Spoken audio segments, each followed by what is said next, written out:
Hello everyone, good morning. কেমন আছো তোমরা সবাই? আশা করি খুব ভালো আছো।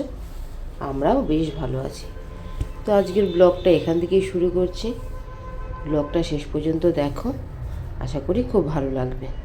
তো দেখো, সকাল সকাল ঘুম থেকে উঠে না, আসলে আমার মোটামুটি রান্না হয়ে গেছে। আজকে মাছের ঝোল করেছি, ট্যাংরা মাছের ঝোল।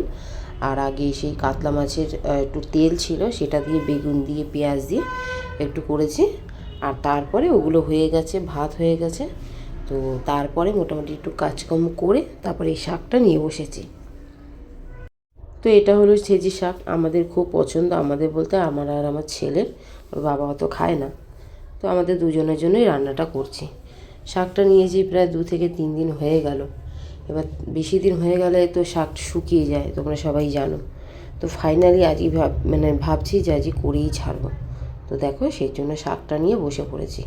তো এখানে অনেকটা শাক আছে, জানো তো, বাছতে অনেকটা সময় লেগে গেছে।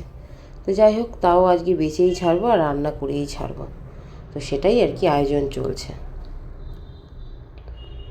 তো এদিকে আবার শাক বাছা হয়ে গেছে। ওটা একটা হাঁড়ির মধ্যে ভিজিয়ে রেখে এসেছি, কারণ কি যত ময়লা বা বালি আছে শাকের মধ্যে সেটা যেন নিচে চলে যায়। আমি সঙ্গে সঙ্গে শাক বেছে সঙ্গে সঙ্গে ধুয়ে রান্না করি না, ওটা প্রায় কিছুক্ষণ 1-2 মিনিট ভিজিয়ে রাখি, তারপর রান্না করি। তো যাই হোক, ওটা ভিজিয়ে রেখে এসে এখানে প্রায় আজকে জানো তো অনেকগুলো কাঁচা ভিজিয়েছি। তো আজকে এমনিই বৃহস্পতিবার, তার মধ্যে এতগুলো কাঁচা। এদিকে ঠাকুরের বাসন পড়ে আছে, তারপর ছেলে স্কুলে গেছে, ও স্কুল থেকে চলে আসবে। তো সেই কারণে ভাবলাম কাঁচাগুলো আর কি ভিজিয়ে রেখে দিই, তারপর শাকটা গিয়ে কেটে ধুয়ে তারপর রান্না করব। আর এদিকে ঠাকুরের বাসনগুলো পড়ে আছে, ওগুলোও ধুতে হবে।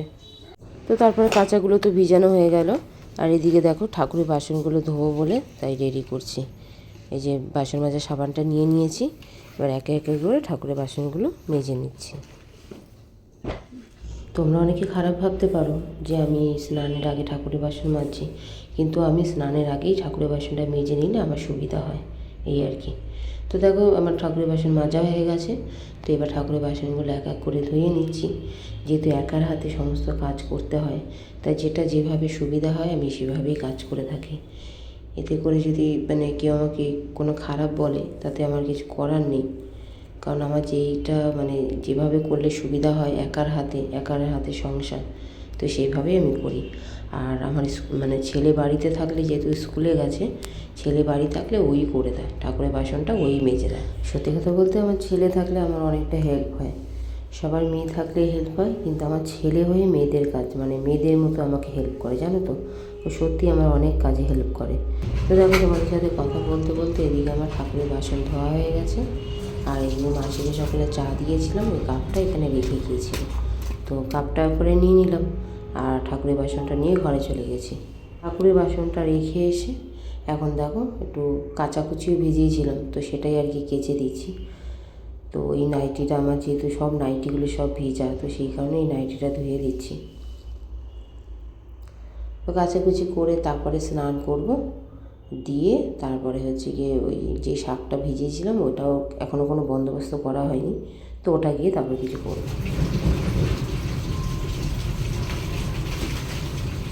তো তারপরে স্নান সেরে তারপর পুজো দিতে চলে এসেছি। তো যেহেতু আজ বৃহস্পতিবার, পুজো দিতে তো অনেকক্ষণ লাগবে। তো চলো, আজকের ভিডিওটা এই পর্যন্ত। যদি ভালো লাগে অবশ্যই এটা সাবস্ক্রাইব করে আমার পাশে